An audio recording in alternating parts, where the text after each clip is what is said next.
500-მდე კულტურის სფეროს მოღვაწე მოითხოვს, რომ თია წულუკიანმა პასუხი აგოს იმ დანაშაულებებზე, რომლებიც მინისტრობის პერიოდში ჩაიდინა.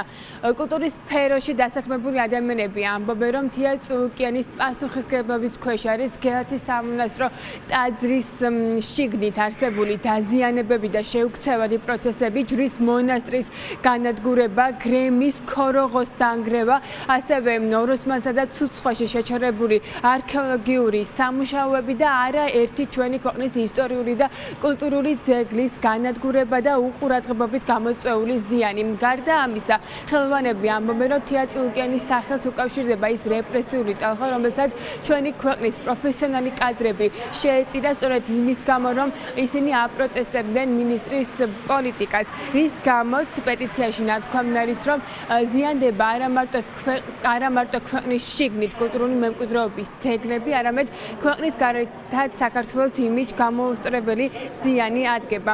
ამიტომ პეტიციის ხელმომწერებმა პეტიცია უკვე გაუგზავნეს როგორც საქართველოს პრეზიდენტს, ასევე საქართველოს პარლამენტს, გაუგზავნეს პრემიერ-მინისტრის ადმინისტრაციას და თავად კულტურის სამინისტროს და წერილში ნათქვამი არის, რომ ამ დანაშაულებების კასკადზე მინისტრმა პასუხი უნდა აგოს.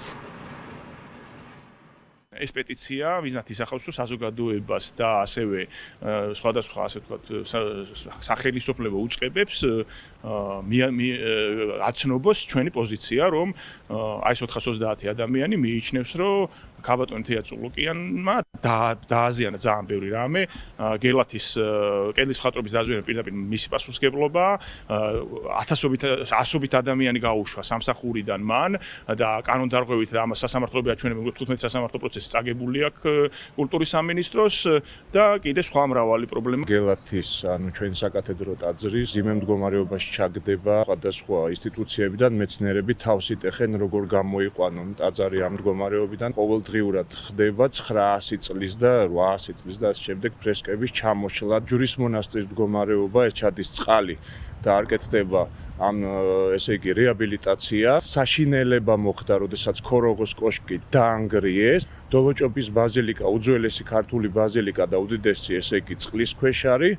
და მე ვფიქრობ, ამ პასუხისმგებლობას ეს ქალბატონი არ უნდა გაექცეს. არც ერთი ქართველი არ გაუშვებს ამ ამბავს ესე მარტივად და არ აპატიებს.